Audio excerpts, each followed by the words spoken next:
पन्नगे च सुरेन्द्रे च कौशिके पाद संस्पृशि निर्विशेष मनस्काय श्री वीरस्वामिने नमः। आयारो आगम में कहा गया है, जस्य नत्थि पुरा पच्छा मध्ये तस्य कओसिया। जिसकी आदि नहीं है, अतीत नहीं है, प्रारंभ नहीं है और जिसका कोई अंत भी नहीं है, पश्चातवर्ती भाग नहीं है, न जिसका पूर्व भाग है और न पश्चात भाग है, उस चीज में मध्य भाग भी नहीं हो सकता। मध्य और वर्तमान होता है तो कोई अतीत और अनागत की बात भी संभवतः सर्वत्र या प्राय प्राय होने की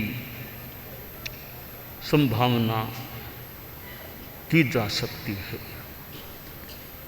जैसे नमस्कार महामंत्र है,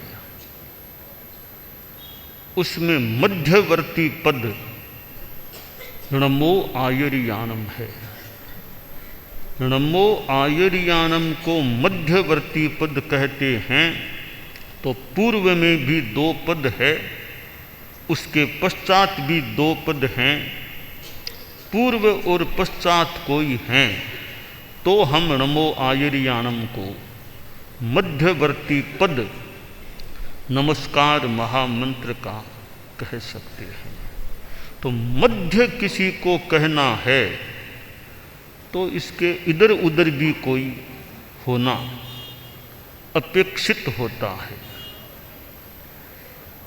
यह पुस्तक भी है कि बीच में एक सूत्र है तो उसके पहले भी कोई चीज है और बाद में भी कोई चीज है, तो बीच में कोई चीज हो सकती है।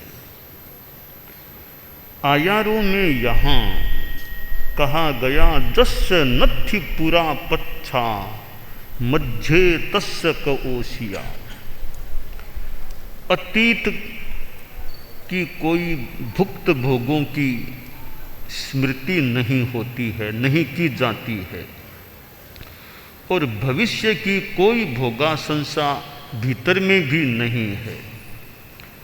तो अतीत की अनुस्मृति बिल्कुल नहीं की जा रही है, भविष्य की कोई भीतर में भी भोगाशंसा नहीं है। इतनी परम साधना हो गई है तो मध्य में वर्तमान में भी फिर भोगाशंसा संभवतः रहेगी नहीं, है तो बहुत जल्दी ही समाप्त होने की संभावना है। तो अतीत की स्मृतियां बेकार मत करो। भुक्त भोगों की ज़्यादा स्मृतियां करते रहेंगे और भविष्य की भोगाशंसा पुष्ट कर लेंगे तो वर्तमान में भी वो भोगाशंसा हो सकेगी, रह सकेगी। तो अतीत नहीं और अनागत नहीं तो फिर वर्तमान भी कैसे हो सकता है।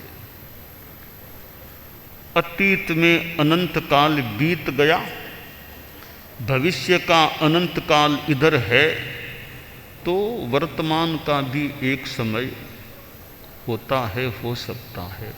अतीत कोई काल है ही नहीं, भविष्य कोई काल है ही नहीं, तो फिर वर्तमान काल भी कैसे हो सकता है। जवानी है तो कभी बचपन भी रहा होगा और आगे के एक समय भी जैसा जीवन का योग है, यहाँ नहीं तो आगे कहीं समय जीव को मिलेगा।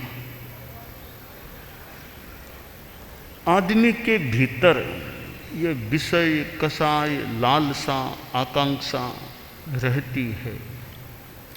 तो अभी हमारे भीतर कसाय के संस्कार हैं, तो अतीत में भी हमारे भीतर में कसाय रहा है, और वर्तमान की छद्मस्थता की स्थिति में कुछ आगे तक भी जरूर वो कसाय की अवस्था, यानी साधु में मान लें छठा सातवां गुणस्थान है, तो भी जब तक 12वां गुणस्थान नहीं आएगा किसी न किसी रूप में मोह और कसाय बना रहेगा। भले अनुदयावस्था में रहो, उपशम की स्थिति है तो, पर भीतर में तो रहेगा ही रहेगा जब तक 12वां गुणस्थान नहीं आ जाता है।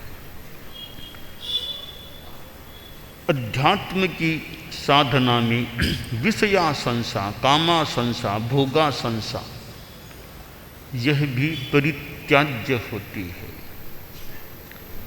और यह कसाय का जगत है जिसमें गुस्सा, कोह, मान, माया, लोभ, गुस्सा भी है, और गुस्सा आता है तो उसका कारण भी है। 18 पापों के संदर्भ में बताया गया है कि प्राणातिपात पापस्थान, कि कोई हिंसा करता है जीव की, तो उसके कोई प्राणातिपात पापस्थान, प्राणातिपात रूप में मोह का उदय हो रहा है। उस कर्म के कारण से वह हनय पर प्राण, दूसरों के प्राणों का हनन करता है। अतीत का कर्म वर्तमान की हिंसा का कारण है, और वर्तमान में हिंसा की जा रही है, और भविष्य के लिए पाप का बंध हो रहा है। एक हिंसा होती है, उसका तांता अतीत से भी जुड़ा हुआ है और भविष्य से भी संबंध बन जाता है, कि अतीत के कर्म के कारण से वर्तमान में हिंसा की प्रवृत्ति हो रही है, और वर्तमान की हिंसा की प्रवृत्ति फिर मानो भविष्य के लिए पाप कर्म का बंध करा देती है। आयारों में कहा गया, जस्य नथि पुरा पच्छा मध्य तस्य को ओसिया। अगर अतीत का प्राणातिपात पापस्थान वो नहीं हो तो वर्तमान में भी जीव प्राणियों की हिंसा उस रूप में नहीं कर सकता। तो वर्तमान है तो अतीत भी रहा है, और भविष्य के साथ भी संबंध हो सकता है। और तो क्या, केवल ज्ञानी जो 13वें गुणस्थान में हैं, उनके भी इरिया वही क्रिया, इरियापति की क्रिया के रूप में बंध होता है। तो बंधा है तो भोग भी होगा और झड़ेगा भी, तीनों काल मान लो, बंधना, भोगना और झड़ना। तो बीच में यह भोगना हो गया, भोगना है तो अतीत से भी संबंध है, तो आगे वो झड़ने वाली क्रिया भी है। तो जस्य नथि पुरा पच्छा मध्य तस्य क ओसिया, पूर्व और पश्चात नहीं है तो फिर मध्य भी कैसे हो सकेगा। तो यह विषया संसा, भोगा संसा, इसमें अतीत का अनुस्मरण न किया जाए, भविष्य के लिए अनुचिंतन न किया जाए, यह सघन साधना है, तो फिर वर्तमान में भी भोगा संसा कमजोर पड़ जाएगी या फिर रह नहीं पाएगी। आयारों में ये अनेक प्रकार के साधना के सूत्र हैं। 14 गुणस्थान हैं, वे एक हम उसमें देखें तो साधना का एक सुंदर क्रम हमें संवर के संदर्भ में भी मिल सकता है। ज्यों ज्यों यह संवर की साधना कम होगी, कसाय क्षीण होंगे या उपशांत होंगे, गुणस्थानों का विकास हो जाता है। चौथा गुणस्थान है मिथ्यात्व आश्रव नहीं रहा, तो चौथा गुणस्थान उपलब्ध है, तो मिथ्यात्व आश्रव नहीं है, यानी इतना आश्रव कम हो गया। अब पंचम गुणस्थान आएगा तो अव्रत आश्रव भी कुछ निरुद्ध हो गया, तब पंचम देश वृत्ति गुणस्थान। सर्वथा अव्रत आश्रव रुक गया, छठा गुणस्थान। प्रमाद आश्रव नहीं रहा, सप्तम गुणस्थान। फिर आगे यह कषाय की भी उपशांतता या क्षीणता होती जाती है। चौथे गुणस्थान में भी 4 अनंतानुबंधी और 3 दर्शन मोन्य की ये प्रकृतियां क्षय को प्राप्त हुई हो सकती है। चौथे गुणस्थान में भी क्षायिक सम्यक्त्व उपलब्ध हुआ रह सकता है, और चौथे गुणस्थान में नहीं हुआ है क्षायिक सम्यक्त्व का उपलम्ब। तो अष्टम गुणस्थान में जहाँ सपक श्रेणी का क्रम है, तो वहाँ तो फिर रहेंगे ही नहीं। 21 प्रकृतियाँ अष्टम गुणस्थान में मोहनीय की विद्यमान रहती हैं। तो अतीत में है और आगे भी है। अब छठा गुणस्थान है तो अतीत में भी कषाय रहा है, आगे भी रहेगा, और वर्तमान में भी है।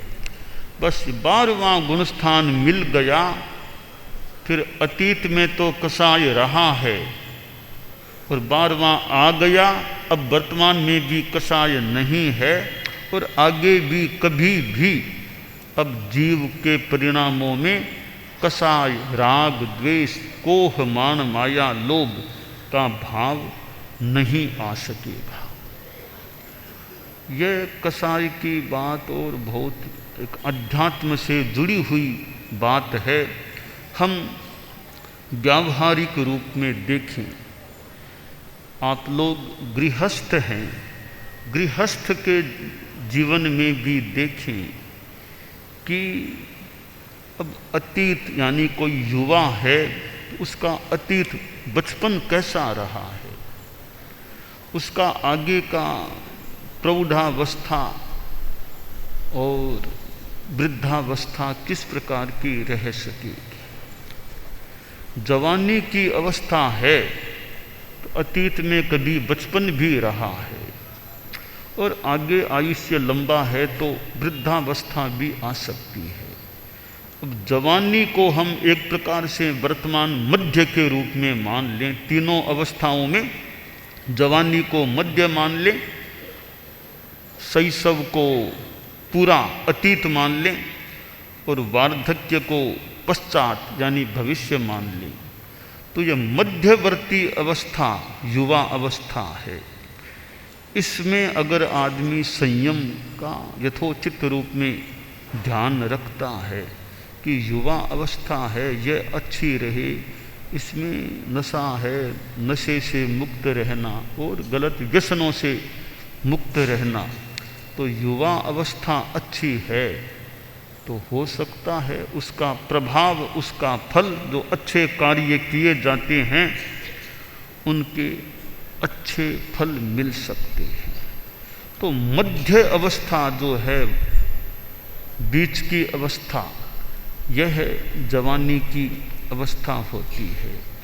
तो बचपन है तब मान लो थोड़ी इतनी परिपक्वता न आए, इसलिए आदमी ज़्यादा कार्य न कर सके, और भविष्य यानी वृद्धावस्था में कुछ कमजोरी आ जाए शरीर में तो आदमी ज़्यादा कार्य न कर सके। यह युवा अवस्था है जिसमें न तो बचपन की कमजोरी है, न वार्धक्य की कमजोरी, न बचपन का अविकास, न वार्धक्य की दुर्बलता। इसलिए आदमी को जवानी में तो खूब बढ़िया काम करने का, धर्म युक्त कार्य करने का प्रयास करना चाहिए, कि भाई बाद में क्या पता वृद्धावस्था, पहली बात है वृद्धावस्था आएगी या नहीं इसका भी क्या पता है, आएगी तो शरीर की स्थिति कैसी रहेगी इसका भी क्या कहा जाए। तो वर्तमान में मैं युवा अवस्था में हूँ, मैं स्वस्थ हूँ, शरीर मेरा काफ़ी अनुकूल है, इस अवसर का मैं लाभ उठाऊं। अभी मेरी सक्षमता है तो मैं सक्षमता में जितना बढ़िया काम कर सकूं, धर्म युक्त काम कर सकूं, उस काम करने में भी अपनी जवानी का, अपनी सक्षमता का मैं उपयोग करूं। जवानी का उपयोग नहीं किया, ऐसे ही समय बीत गया तो एक तरह से हम बड़े लाभ से, अच्छे लाभ से वंचित रह सकते हैं। तो जस्य नथि पुरा पच्छा मध्य तस्य कओसिया, यह मध्य अवस्था जो जवानी की अवस्था है उसमें आदमी खूब कार्य कर सकता है, सेवा दे सकता है, दूसरों के हित के लिए कुछ कर सकता है। तो इस मध्य अवस्था का आदमी को बढ़िया उपयोग करना चाहिए। आदमी के जीवन में उतार चढ़ाव की स्थितियां भी आ सकती है, कभी शारीरिक कुछ कठिनाई आ जाए, कभी मानसिक कुछ प्रतिकूलताएं आ जाए, और भी व्यवहार के परिवेश में आरोह अवरोह की स्थितियां आ जाए। इन स्थितियों परिस्थितियों से ज़्यादा हमारा मन प्रताड़ित न हो, प्रभावित अनावश्यक रूप में न हो, अवांछनीय रूप में न हो, मन में शांति रहे, मन में समता भाव रहे, और समस्याएं कठिनाइयां आने पर भी मन दुखी न बने। भी ठीक है, कुछ स्थितियां आ गई है, इनका सॉल्यूशन समाधान खोजा जा सकता है, परंतु मुझे उद्वेलित चित्त वाला नहीं बनना है। तो यह साधना की यह भी एक स्थूल निष्पत्ति कि परिस्थितियां, कठिनाइयां, समस्याएं आने पर भी आदमी का मन व्यथित न बने, उद्वेलित न बने, मन में समता, चित्त में समाधि का भाव बना रहे। और जो साधु हैं, सन्यासी हैं, उनमें तो विशेषतया यह समता का भाव रहे, शांति का भाव रहे, अनुकूलता प्रतिकूलता जो भी परिस्थिति आ जाए उसे शांति से झेलने का प्रयास रहना चाहिए। और कठिनाइयाँ आ गई, आदमी व्यथित हो जाए, डर जाए, दुखी हो जाए, तो यह हमारी एक कमजोरी हो जाती है। आचार्य भिक्षु के जीवन को हम देखें, उनके सामने अनेक कितनी कठिनाइयाँ प्रतिकूलताएं आई होंगी, पर कैसे वे अविचलित मना रहे होंगे, कैसे उनका मनोबल और साहस का भाव बना रहा होगा, कैसे उन्होंने जीवन में कार्य किया है। साहित्य की रचना भी हमें मिलती है, कितना उनका साहित्य और कितना धर्मोपदेश दिया होगा, कितनों को तत्वबोध यानी तात्विक बातें बताने का प्रयास किया होगा। ठेठ स्वतंत्र जीवन के 8वें दशक के उत्तरार्ध तक मानो वे सक्रिय बने रहे थे। तो जीवन में सक्रियता बनी रहे, उत्साह रहे, भी कुछ अच्छा कार्य करें, अच्छा काम करें। आचार्य श्री तुलसी को हम देखें, कितने जीवन में सक्रिय रहे थे, कितनी तो उन्होंने यात्राएं कर ली। राजस्थान से साउथ दक्षिण भारत पधारे थे, दक्षिण भारत से वापस राजस्थान पधारे, राजस्थान से कोलकाता पधारे, कोलकाता से पुनः राजस्थान पधारे, और भी कितने प्रांतों में पधारे। कितनी यात्रा, कितना जन संपर्क, व्याख्यान, प्रवचन, कार्यक्रम, संघ की सेवा, कितने कार्य किए हैं।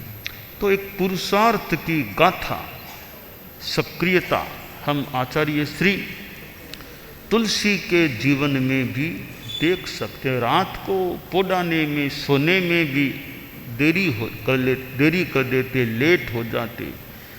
ऐसा नहीं कि रात आइर पोढ़ा गए, वो इतना कार्यक्रम नहीं, वो तो 11 बजते हैं, 11:15 बजते हैं, 11:30 बजते हैं, या अगली दिनांक घड़ी में आ जाती है। कितना वो पोढ़ाने में भी देरी, पर प्राय उठने में देरी प्राय नहीं करते। सोने में तो देरी कर देते, उठने में देरी वाली संभवतः प्राय बात संभवतः नहीं देखी हमने। तो यानी सक्रियता उनकी कितनी रही। हालांकि अपनी अपनी जीवन शैली होती है कि आचार्य श्री तुलसी इतनी वो लेट कर दे। आचार्य महाप्रज्ञ जी को देखा, वो इतने लेट नहीं करते पोढ़ाने में, वो इतनी देरी नहीं करते थे। वो वैसे अपना थोड़ा जल्दी थोड़ा लेटने का क्रम रखते, जबकि गुरुदेव तुलसी को थोड़ा कई बार बहुत देरी से पोढ़ाते थे, शयन करते थे। तो अपनी अपनी शैली है, जीवन क्रम है। अपने अपने स्वास्थ्य को, परिस्थिति को ध्यान में रख करके, अपने सिद्धांत को, विचार को, परिस्थिति को ध्यान में रख करके काम करना चाहिए। तो आचार्य श्री महाप्रज्ञ जी आगम का कार्य करते।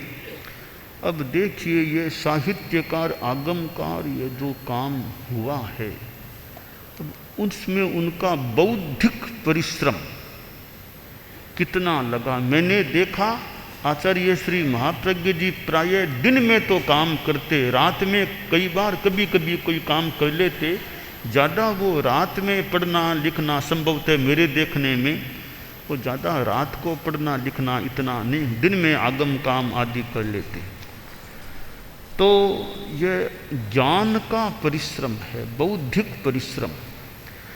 आचारांग पर जो भाष्य संस्कृत में आचार्य श्री महाप्रज्ञ जी का है, कितने वर्ष लग गए थे उस भाष्य की संपन्नता के होने में।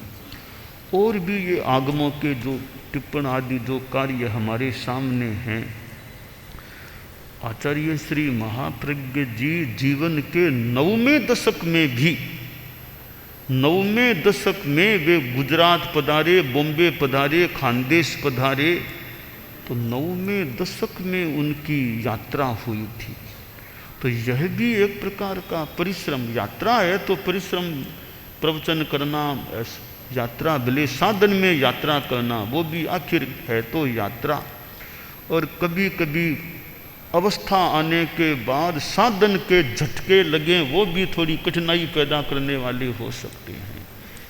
तो उन्होंने वो यात्राएं भी की, इतना ज्ञानात्मक कार्य भी किया। और कितना उनका यानी प्रवचन अंतिम दिन तक, जीवन के अंतिम दिन भी आचार्य श्री महाप्रज्ञ जी ने प्रवचन किया था। ठेठ गोठी जी की हवेली से गोदैया जी के नोरे श्री समौसण पधारे, वहाँ पधार कर प्रवचन किया, वाकिस गोठी जी की हवेली पधारे। यानी अंतिम दिन भी प्रवचन का मानो परिश्रम किया था। तो ये आयारों में कहा गया, जस्य नथि पूरा पच्छा मध्य तस्य कओसिया, कि पहले पश्चात हम पूर्व जन्म को भी मानते हैं और पुनर्जन्म को भी मानते हैं। तो पूर्व जन्म भी है, पुनर्जन्म भी है और वर्तमान जन्म भी है। तो वर्तमान जन्म, मध्यवर्ती जन्म हम मान लें तो हमारा पूर्व जन्म भी थे और इस जीवन के बाद भी आत्मा का कहीं अस्तित्व रहेगा। तो आत्मा है, वह अतीत में भी थी और भविष्य में भी रहेगी। तो मध्य वर्तमान में भी आत्मा का अस्तित्व है। तो यह पूर्व, पश्चात और मध्य, अगर मध्य है तो मान के चलें पूर्व भी है और पश्चात भी है। मध्य है तो पूर्व पश्चात को मानो होना ही पड़ेगा, वरना फिर मध्य का अस्तित्व मध्य हो नहीं सकता। तो यह साधना की दृष्टि से कि पूर्व की चीज़ों का, भोगों का स्मरण मत करो, भविष्य का संकल्प मत करो भोगाशंसा के रूप में, तो फिर पूर्व पश्चात कमज़ोर हो जाएंगे, तो फिर ये मध्य भी अपने आप निर्मल बन सकेगा। तो हम अपने वर्तमान समय को, वर्तमान अवस्था को निर्मल रखने का और वर्तमान समय का बढ़िया उपयोग करने का प्रयास करें, यह काम्य है।